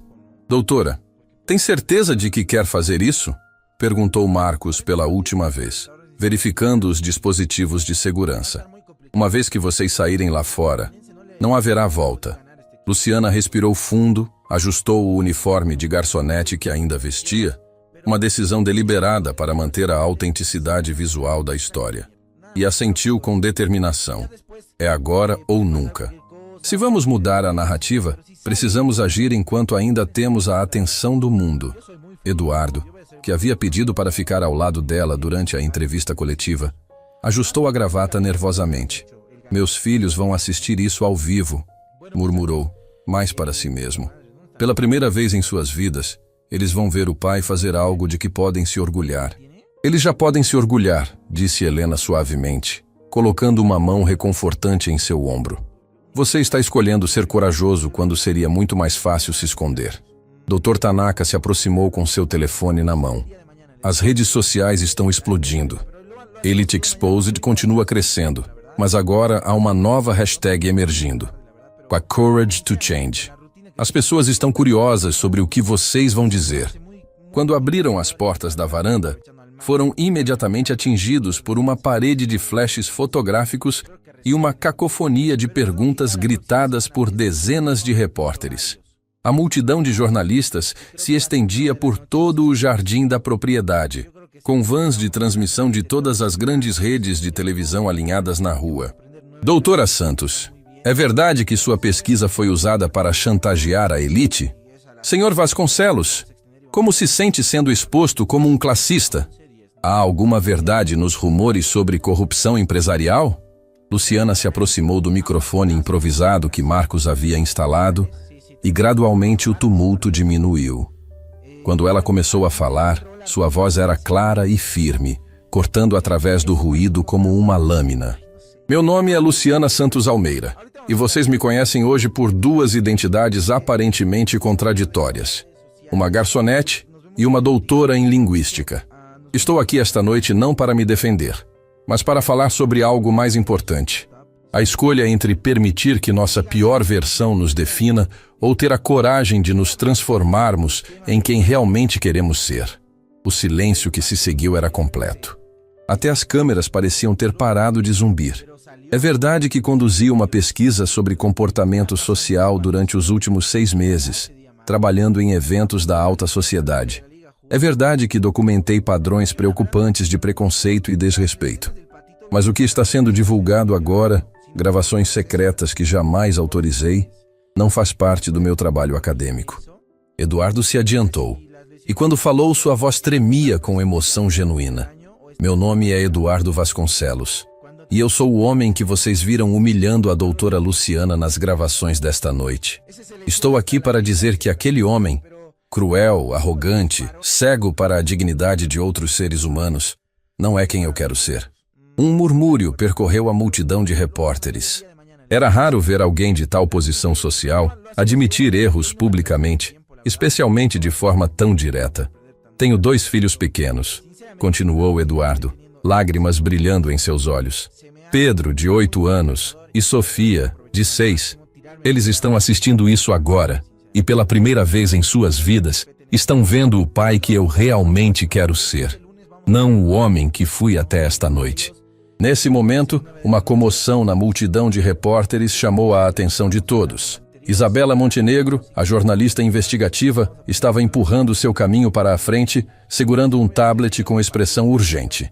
"Doutora Santos!" gritou ela quando conseguiu chegar mais perto. "Isabela Montenegro, do Jornal Nacional. Acabei de receber informações que mudam completamente esta história." Luciana sentiu um calafrio percorrer sua espinha, mas manteve a compostura. "Que informações?" Isabela ergueu o tablet para que todos pudessem ver. As gravações que foram vazadas, elas não foram feitas por hackers ou ativistas. Foram feitas por uma empresa de segurança privada contratada pela própria elite para documentar comportamentos inadequados em seus círculos sociais. O impacto dessa revelação foi como uma bomba explodindo no meio da multidão. Repórteres começaram a gritar perguntas simultâneas. Câmeras se voltaram para capturar as reações de choque no grupo da varanda. "Que empresa?" conseguiu perguntar Rodrigo por cima do tumulto. "Millennium Security Solutions", respondeu Isabela, lendo de seu tablet. "Uma empresa que oferece serviços de inteligência social para clientes de alto patrimônio. O vazamento não foi feito para expor a elite, foi feito para chantageá-la." Marcos se aproximou rapidamente de Luciana. "Isso muda tudo. Se é chantagem empresarial..." Mas antes que ele pudesse terminar a frase, um homem elegante emergiu da multidão de jornalistas, caminhando confiadamente em direção à varanda. Ele usava um terno impecável e tinha o tipo de presença que fazia as pessoas automaticamente abrirem caminho. "Dr. Alexandre Ferreira", anunciou ele com voz autoritária, "presidente da Millennium Security Solutions." O silêncio que se seguiu era carregado de tensão elétrica. Luciana o observava com crescente reconhecimento e horror. "Você", sussurrou ela, sua voz quase inaudível. "Eu te conheço." Alexandre sorriu friamente. "Claro que conhece, Luciana. Afinal, nós fomos noivos durante 3 anos. O impacto dessa revelação foi devastador." Eduardo recuou como se tivesse levado um soco. Helena cobriu a boca em choque e os repórteres explodiam em frenesi total. "Ex-noivo?" conseguiu gaguejar um repórter da primeira fileira. "Oh, mais que isso", disse Alexandre, seu sorriso se tornando cruel. "Eu sou o homem que Luciana deixou no altar há 2 anos, quando descobriu que eu estava apenas interessado em sua inteligência para fins profissionais. Irônico, não é? Ela me acusou de querer usar sua mente e agora eu realmente estou." Luciana estava pálida como papel, mas sua voz ganhou força quando respondeu. "Você orquestrou tudo isso. A pesquisa, a nomeação, o vazamento, tudo foi uma vingança elaborada." "Vingança é uma palavra tão primitiva", disse Alexandre casualmente. "Prefiro pensar nisso como justiça poética." "Você queria estudar como pessoas privilegiadas tratam os menos afortunados? Eu decidi mostrar ao mundo exatamente isso, usando você como catalisador perfeito." Eduardo se adiantou, sua indignação superando o choque. "Você destruiu vidas de dezenas de pessoas apenas para se vingar de uma mulher que teve a sensatez de não se casar com você?" "Destruí?" Alexandre riu. "Pelo contrário, eu ofereci a cada uma dessas pessoas a oportunidade de mostrar quem realmente são, quando pensam que ninguém importante está assistindo. Vocês falharam espetacularmente." Dr. Tanaka, que havia estado observando tudo em silêncio, finalmente falou. "Mas a nomeação dela como embaixadora, isso também foi parte do seu esquema?" "A peça central", exclamou Alexandre com orgulho doentio. "Dar a Luciana poder oficial para implementar programas de reeducação social Me daria controle indireto sobre centenas de líderes empresariais e políticos. Imagine o poder de chantagem que isso representaria. A multidão de jornalistas estava em frenesi absoluto. Esta história havia evoluído de escândalo social para conspiração empresarial, para vingança pessoal, em questão de minutos. Mas foi a voz de uma criança que cortou através de todo o caos. Papai! Todos se viraram para ver Pedro, o filho de 8 anos de Eduardo, correndo através da multidão de repórteres com Sofia, de 6 anos, logo atrás. Eles haviam fugido de casa e conseguido de alguma forma atravessar toda a segurança para chegar até ali. Pedro! Sofia! Eduardo correu para eles, abraçando-os desesperadamente. O que vocês estão fazendo aqui? Como? Nós vimos você na televisão, disse Pedro. Suas palavras claras o suficiente para que os microfones captassem. Você estava sendo corajoso, então nós quisemos ser corajosos também. Sofia, ainda nos braços do pai, olhou diretamente para as câmeras. Meu papai fez coisas ruins, mas agora ele está tentando ser bom. Isso é o que importa, certo? O impacto emocional dessa inocência infantil sobre a multidão foi palpável. Vários repórteres enxugavam lágrimas discretamente e mesmo alguns cinegrafistas tiveram que pausar para se recompor. Alexandre observava a cena com crescente frustração. Seu plano cuidadosamente orquestrado estava sendo destruído por 2 crianças e sua fé inocente na capacidade humana de mudança. Que tocante, disse ele sarcasticamente. Mas isso não muda o fato de que tenho evidências de corrupção, evasão fiscal e múltiplos crimes contra dezenas de pessoas influentes. Vocês podem fazer todo esse teatro de redenção que quiserem, mas eu ainda tenho o poder de destruir cada um de vocês. Foi então que Luciana, observando os filhos de Eduardo e vendo a determinação pura em seus rostos, tomou a decisão que mudaria tudo. Alexandre, disse ela com voz firme, você está certo. Você tem o poder de nos destruir, mas nós temos algo que você nunca entendeu. A capacidade de escolher quem queremos ser, independente das consequências. Ela se virou para as câmeras. Meu ex-noivo acredita que expor nossas falhas nos destruirá. Eu acredito que reconhecer nossas falhas e trabalhar para corrigi-las nos torna mais fortes. Eduardo, ainda segurando os filhos, se juntou a ela diante dos microfones. Alexandre, faça o seu pior. Publique tudo que tem, porque pela primeira vez na minha vida não tenho medo de ser julgado pelos meus erros, apenas pelo que faço para corrigi-los. Um por um, cada pessoa na varanda se juntou a eles. Helena, Dr. Tanaka, Marco, Augusto, Madame Dubois, Beatriz. Todos de pé juntos, desafiando abertamente o homem que achava que os controlava através do medo. Alexandre percebeu que havia perdido completamente o controle da situação.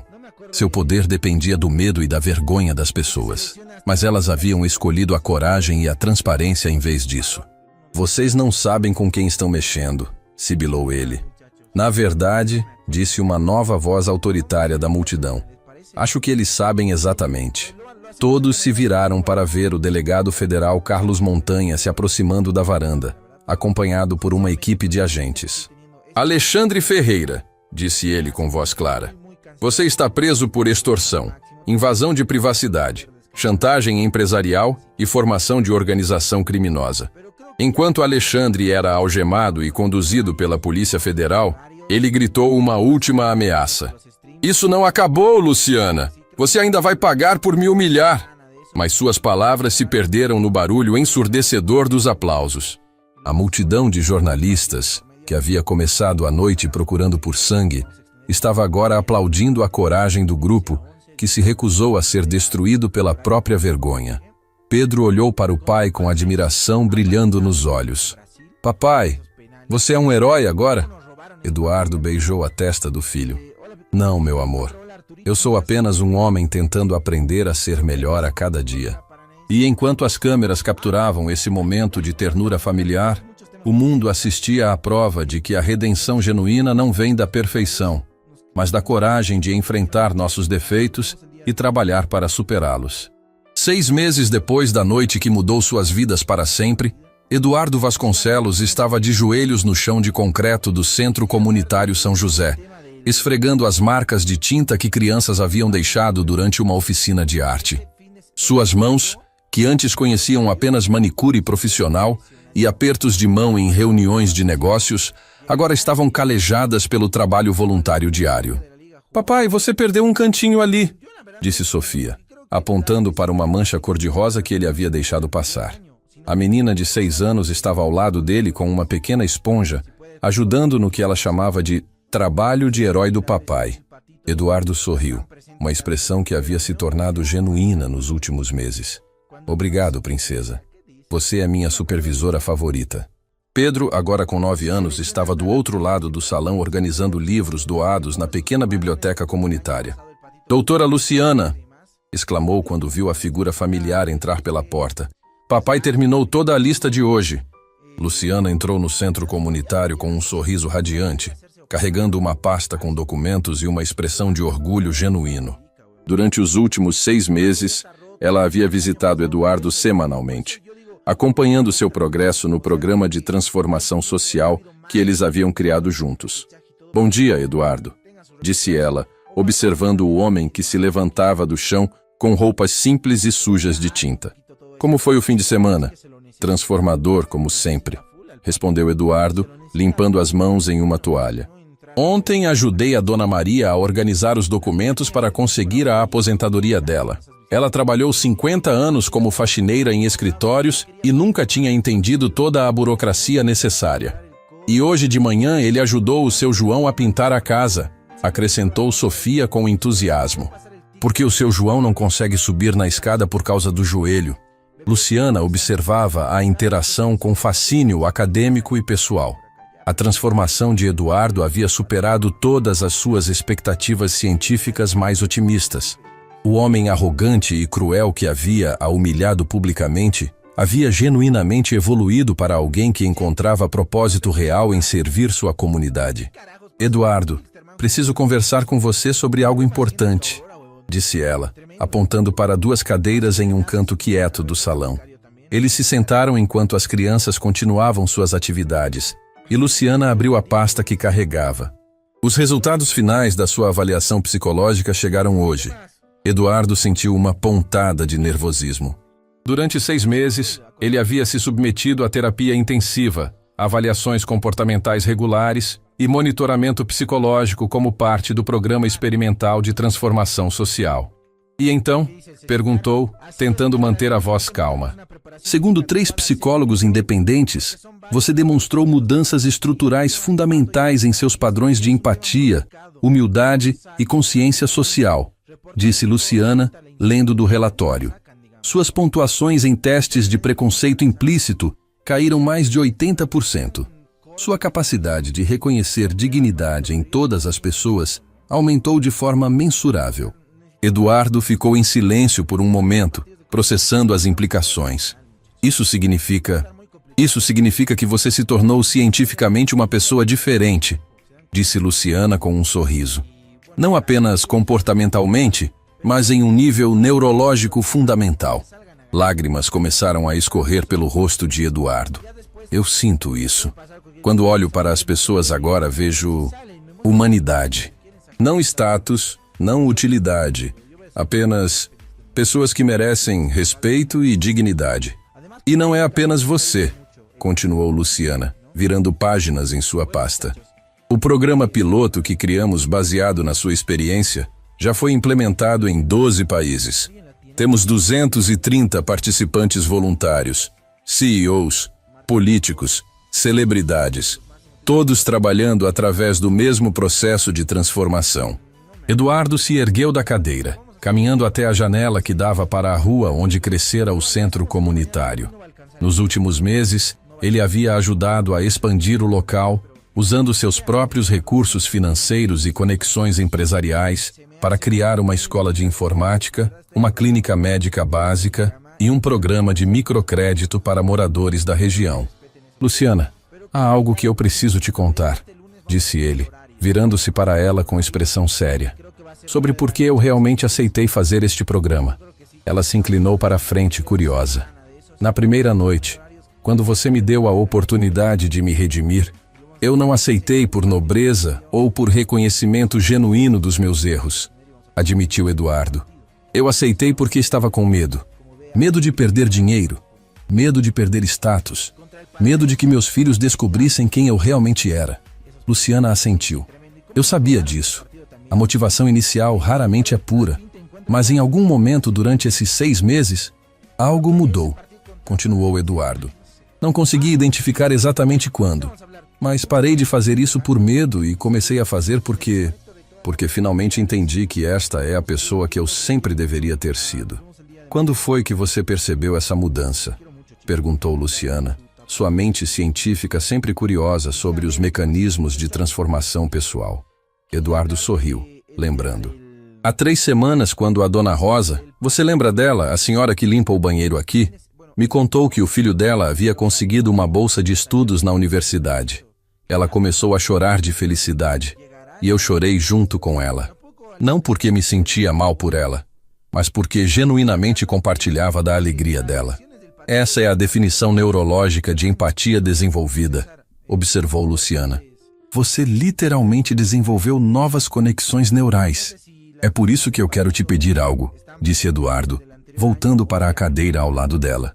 Quero expandir este programa, não apenas para pessoas que foram expostas ou forçadas a participar, mas para qualquer pessoa que queira genuinamente se transformar. Luciana levantou uma sobrancelha. Isso exigiria recursos enormes. Estamos falando de milhões de reais para implementar em escala nacional. Eu sei, disse Eduardo simplesmente. É por isso que estou doando toda a minha herança pessoal para criar a Fundação de Transformação Social, Eduardo e Sofia Vasconcelos. O impacto dessa declaração deixou Luciana temporariamente sem palavras. Toda a sua herança?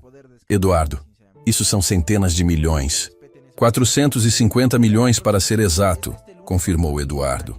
Dinheiro que eu ganhei explorando a ganância e a vaidade de pessoas como eu costumava ser. Parece apropriado usar essa riqueza para ajudar outros a evitar os mesmos erros. Sofia correu até eles nesse momento, interrompendo a conversa.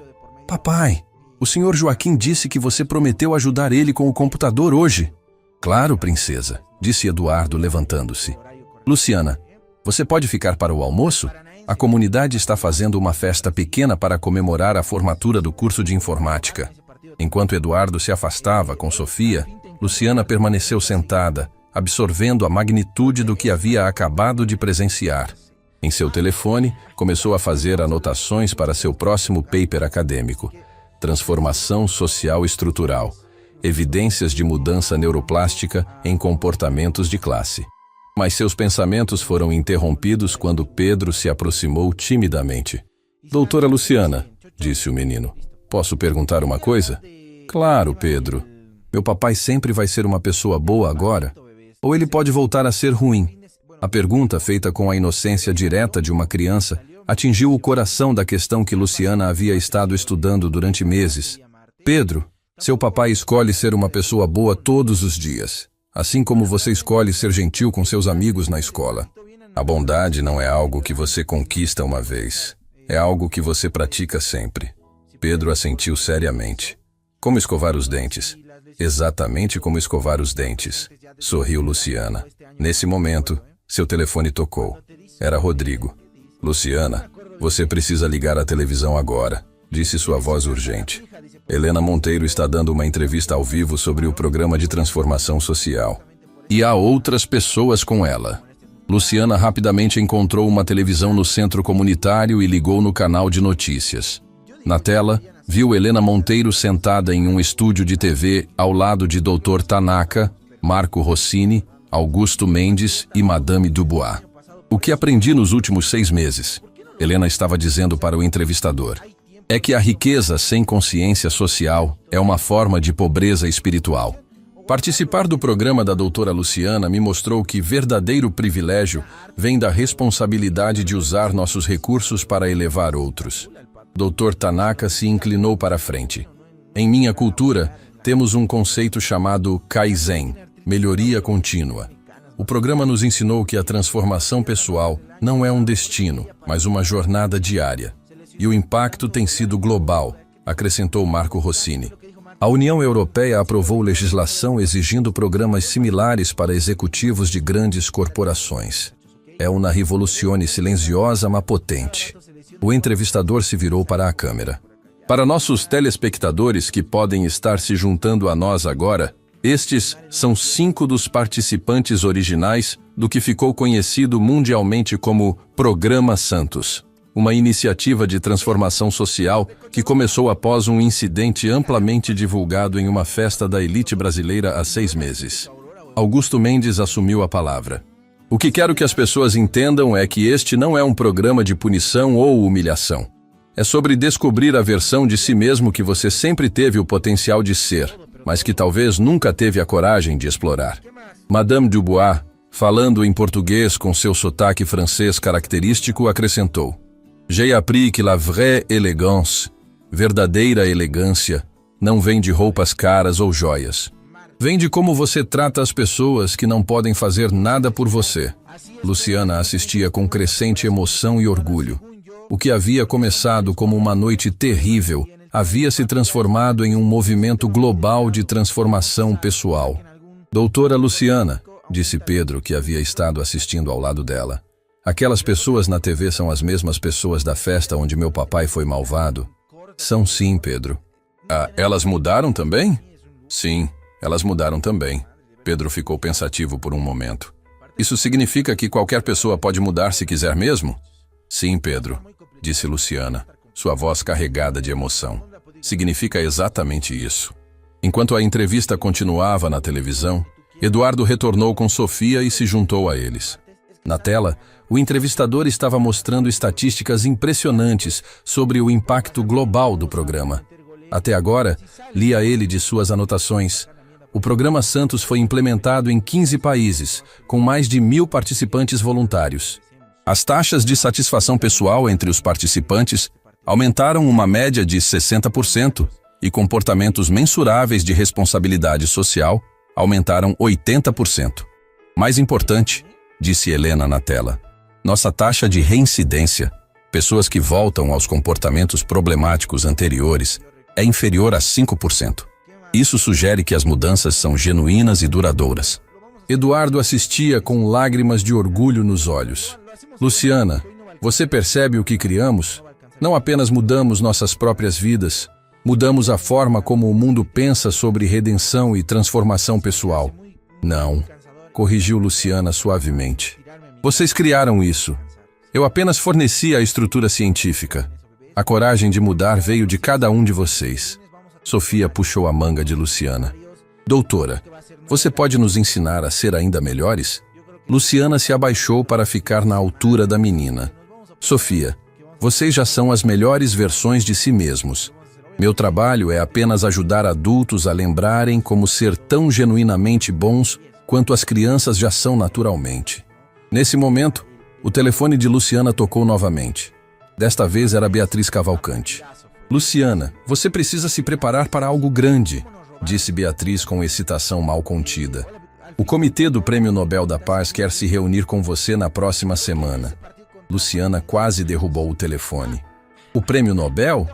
Eles estão considerando nomear o Programa Santos para o prêmio deste ano. O impacto global na redução de conflitos sociais baseados em classe tem sido sem precedentes. Eduardo, que havia ouvido a conversa, começou a aplaudir. Logo, Sofia e Pedro se juntaram, seguidos por outras pessoas no centro comunitário que gradualmente entenderam que algo extraordinário estava acontecendo.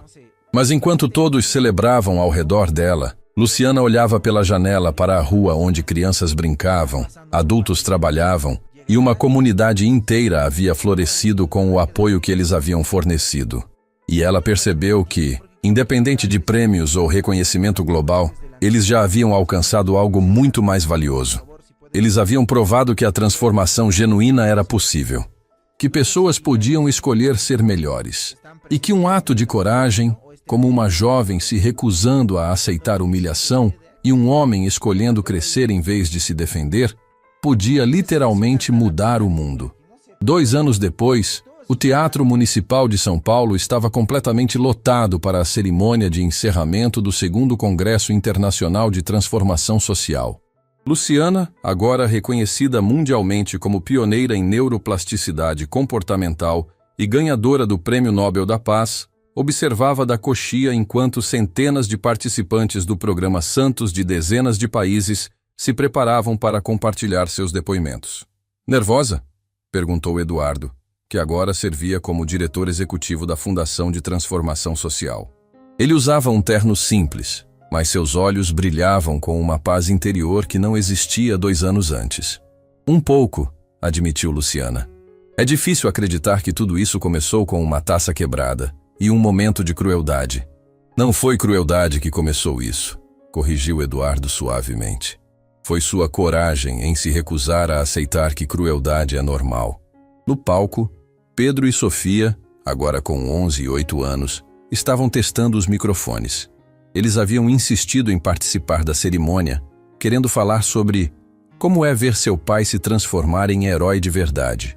Senhoras e senhores, anunciou a voz do apresentador, damos início à nossa cerimônia com um depoimento muito especial de 2 crianças que testemunharam em primeira mão o poder da transformação pessoal.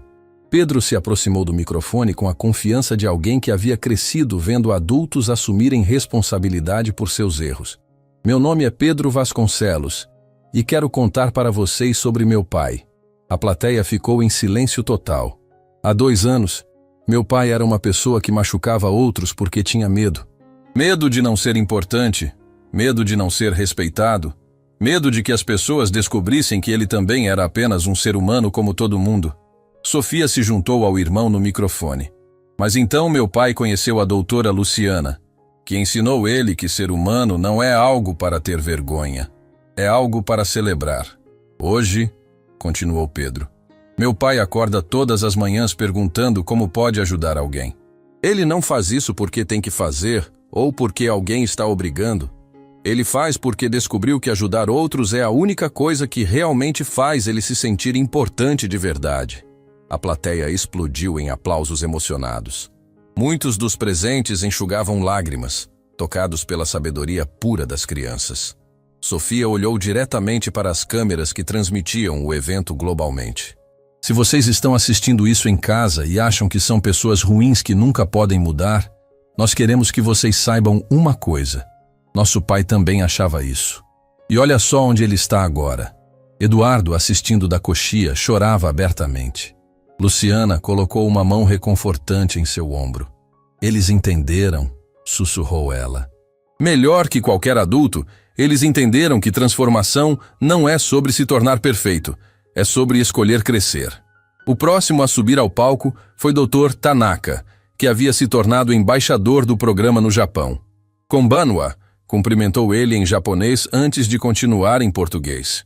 Em minha cultura, existe um conceito chamado Mono no Aware, a percepção agridoce da impermanência das coisas. Durante 60 anos de vida, acreditei que a natureza humana era permanente, imutável. Ele pausou, olhando para a plateia. O programa Santos me ensinou que a única coisa verdadeiramente permanente sobre nós é nossa capacidade de mudar. Em 18 meses de participação, não apenas transformei minha própria perspectiva, mas implementei políticas em minha empresa que resultaram em aumento de 40% na satisfação dos funcionários e redução de 70% na rotatividade.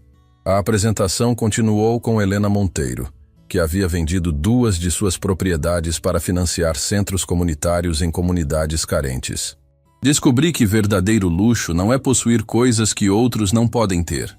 É ter a capacidade de dar a outros as oportunidades que você sempre teve. Marco Rossini falou sobre como havia usado sua posição diplomática para promover programas similares na Europa. L'Italia ha visto una riduzione del 20% nei conflitos sociais nas cidades onde implementamos versões adaptadas do programa. Questo è il potere della trasformazione autentica. Madame Dubois, agora com 75 anos, havia se tornado mentora de jovens imigrantes em Paris. J'ai découvert que enseigner compassion aos outros me deu mais joie que todos os anos de alta sociedade combinados. Quando finalmente chegou a vez de Luciana subir ao palco, ela carregava uma pasta especial. Dentro dela estavam cartas. Milhares de cartas de pessoas ao redor do mundo que haviam sido inspiradas pelos relatos do programa Santos a buscarem sua própria transformação. 2 anos atrás, começou ela, sua voz ecoando pelo teatro lotado. Eu estava conduzindo uma pesquisa sobre comportamento social que acreditava ser puramente acadêmica. Pensava que estava estudando outros. Não percebia que também estava estudando a mim mesma. Ela abriu a pasta e retirou uma carta. Esta carta chegou na semana passada, de uma mulher chamada Maria, em Portugal. Ela escreve: Doutora Luciana, eu era uma chefe cruel que humilhava meus funcionários porque meu próprio chefe me humilhava. Depois de ver os depoimentos do seu programa, percebi que estava perpetuando um ciclo de dor. Comecei minha própria jornada de transformação e pela primeira vez em 10 anos, meus funcionários me cumprimentam com sorrisos genuínos. Luciana pegou outra carta. Esta é de um adolescente de 16 anos no Canadá. Eu era um bullier na escola porque achava que isso me fazia parecer forte. Quando vi Eduardo Vasconcelos pedindo perdão para seus filhos na televisão, percebi que verdadeira força é admitir quando você está errado e trabalhar para consertar. A cada carta que lia, o impacto emocional na plateia crescia. Estas não eram apenas estatísticas ou casos de estudo. Eram vidas humanas reais que haviam sido tocadas pela coragem de um grupo de pessoas em escolher a vulnerabilidade em vez da defensiva. Mas a carta que mais me marcou, disse Luciana, sua voz tremendo ligeiramente, veio de um lugar inesperado. Ela retirou uma folha amarelada da pasta. É de Alexandre Ferreira, escrita da prisão onde cumpre pena pelos crimes que cometeu contra nós. Um murmúrio percorreu a plateia. Eduardo se inclinou para a frente, surpreso. Ele escreve: Luciana, durante 2 anos na prisão, assisti a todos os vídeos e li todos os artigos sobre o programa que nasceu da minha vingança. Ironicamente, ao tentar destruir você, criei as condições para que você salvasse centenas de milhares de pessoas. Não estou pedindo perdão, ainda não o mereço, mas estou pedindo a chance de participar do programa quando for liberado.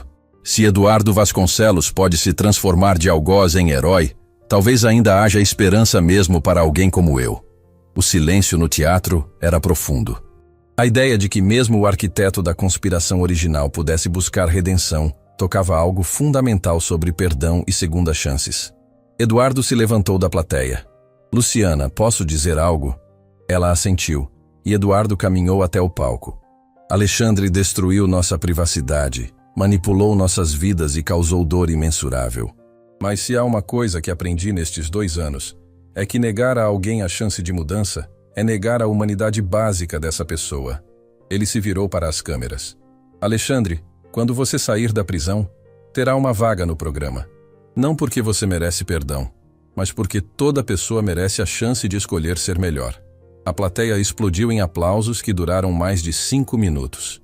Enquanto os aplausos gradualmente diminuíam, Luciana voltou ao microfone para suas palavras finais.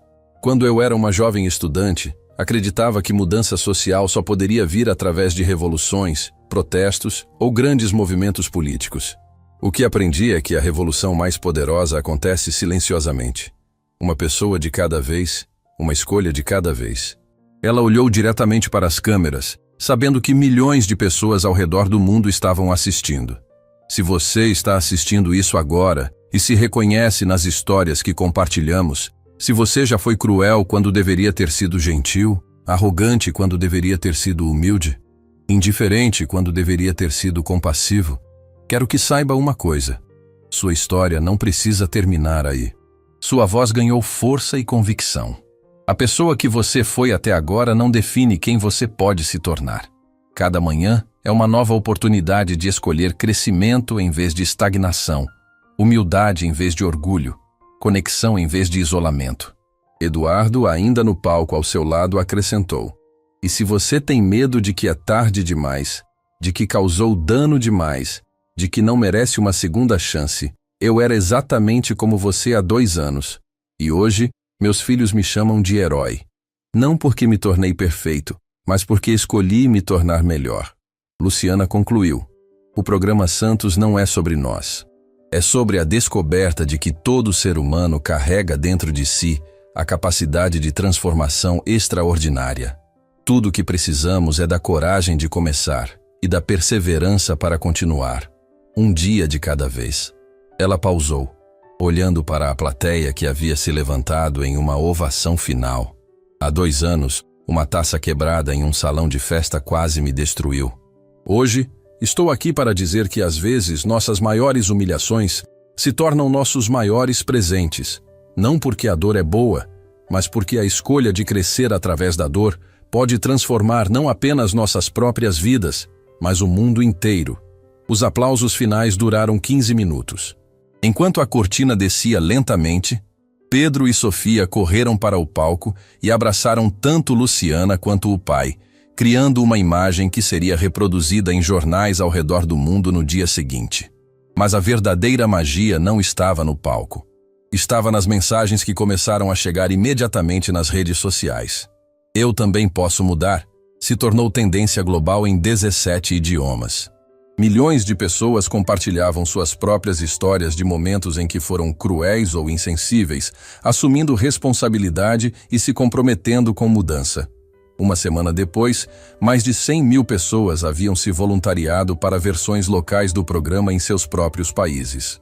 Centros comunitários, empresas e até governos começaram a implementar princípios baseados no modelo que havia nascido daquela noite terrível que se transformou em algo maravilhoso.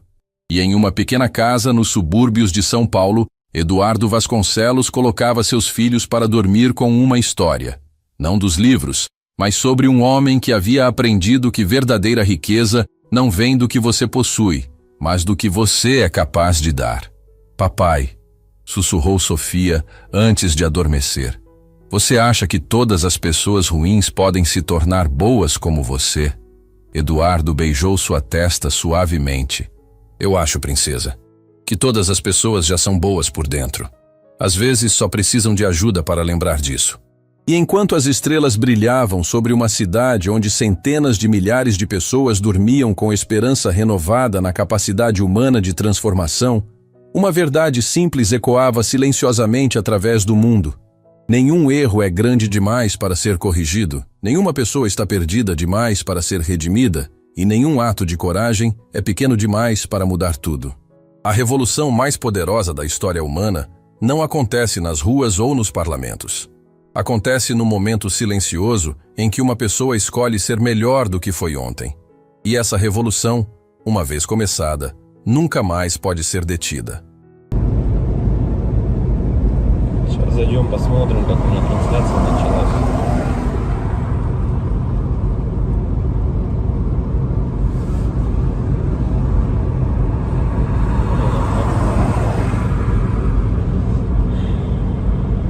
Если вот рассматривать, я говорю, задумываясь о том, что прожитые типа 30 лет, так смотришь на многих людей, которые сейчас, соответственно, живут, которым в районе 30, которые уже потеряли вообще вкус к жизни, да, радость какую-то от жизни. Таких, причем, кстати, становится все больше и больше.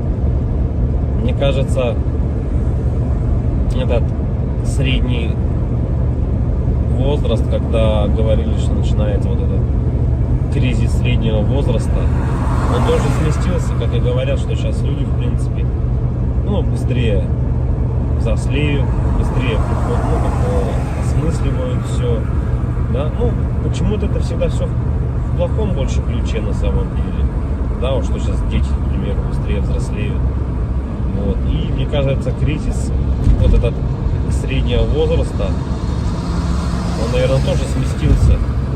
И вот я думаю, что он сместился где-то в районе 30 лет. Опять-таки, это тоже не со всеми, наверное, связано. Не у всех людей так, все люди разные. И когда приходишь к той мысли о том, что помимо того, что люди сами по себе стали такие вот, наверное, депрессивные, да, времена такие сложные, да, вот это вот еще извне много каких вещей случается, на данный момент, которые людям усугубляют эту ситуацию на самом деле, вот этой депрессии, вот этих кризисов, да, каких-то переходных моментов в жизни. И непонятно, если конец этому всему, да, наступает у людей потом белая полоса в жизни, или они не могут выбраться из нее. Примеров достаточно на самом деле много. К примеру, вот сосед у меня есть такой хороший парень был. И есть, он хороший человек сам по себе.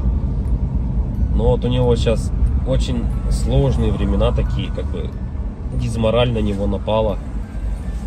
О том, что он не реализовался в своей жизни к 30 годам, что жизнь у него кончена. И не может он выбраться из этой ситуации. Да? Как говорят, если мы говорим, что это мужики такие, да, типа слабые, да, какие-то, ну, безморальные, ну, как бы такие вот, что в основном это случается, наверное, зачастую, может быть, это у мужиков случается в этом возрасте, такой кризис, наверное, да, каких-то неудач в своей жизни, не пришедших ни к чему достойному и хорошему. Но вопрос в том, что это мужики такие, типа слабые, или времена такие стали, что если вот разобраться так, вот, например, возьмем даже с древних времен, когда человеку нужно было добывать пищу самому, да, там убивать мамонтов, мужику стоило там сходить на охоту. Да, на охоту он сходил, кого-то там добыл добычу, принес домой, да, что-то где-то там поделал дома, и все как бы. Ну и это возможно как работа тоже на ежедневной основе, да, была. И как бы мужик в то время считался, но еще воином были, они воинами были, не воевали, да. В любом случае это все такая в основном физическая была работа, типа стратегии именно добычи пищи какой-то себе. Ну, тут вот требовалось, возможно, какое-то знание, да, тут я не спорю. Но в основном это была физическая работа. Если взять, к примеру, не такие далекие времена, когда там люди вот только выходили из пещер, да, взять даже, допустим, 50 лет назад, 100 лет назад, да, когда люди работали на заводах, и что тогда считалось именно мужиком, да, таким. Разница была, наверное, с нынешними временами в том, что если ты работал, к примеру, на заводе на каком-то, то тебе было этого всего достаточно. То есть ты уходил на завод, отработал свое время, да, пришел домой, какие-то тоже там, может, домашние дела, и, ну, и этого тебе было достаточно на самом деле. Как бы и все, и заключалась вся суть именно мужчин. Ну вот, как бы устроиться главное на завод и работать физически, опять-таки, да, получить какое-то образование, так, ну, как бы среднеспециальное, к примеру, да, какой-нибудь токарь, идти на завод, отработать там 8-12 часов. Ну, это не легкая работа, я не спорю тоже с этим. Но опять-таки, этого зато было достаточно. Человек уходил, он отрабатывал там 12 часов и понимал, что ему будет всего достаточно. Ради этого и была, наверное, главная и основная мотивация. Да? И если перенесемся мы, наверное, в наше время уже, сейчас, на данный момент, то есть люди просто не знают на самом деле, как заработать, как получить жилье, как получить новый автомобиль. То есть способов получения данного результата его нету как такового. Это говоря о том, что ты будешь ходить на работу по 8, по 12 часов, допустим, сутками там работать, да, ты не заработаешь на машину, заработаешь ты на нее через 5 лет, если ты там не будешь ни пить, ни есть, как бы, да. Ну ладно, если вообще не тратить деньги, то заработаешь год. Ну, такого же невозможно, это же только где-то в сказках. С учетом нынешних трат, то есть даже при зарплате какой-то средней, там 100 тысяч рублей, ну, где-то 60, где-то 70, где-то 80. Возьмем от 60, наверное, до 120. То есть, к примеру, достижение результата такой, как, к примеру, квартира, недвижка какая-то своя, это кредиты, ипотеки. То есть вот здесь и сейчас ты берешь. И залазя все глубже и глубже, то есть, как сказать, взял ты, к примеру, себе недвижимость, да, в ипотеку, пусть оно будет так. Помимо тех трат, к примеру, помимо этой ипотеки, там, ремонт и так далее, тебе за эти 20 лет нужно и телефоны менять, и одежду менять, и так далее, там, кушать надо. Машины также в этот же момент менять тебе надо. И то есть это кабала на самом деле такая, она дизморальная. И к чему это все? Что же значит мужик в наше время, который ходит на завод, работает 12 часов, а денег у него все равно нету? Как бы добычу он принести уже не может, да? Ну, типа, он может сходить в лес, но от этого толку особо не будет. И, наверное, сам интернет, во-первых, расфорсил вот это вот все, то, что люди должны зарабатывать какие-то миллионы.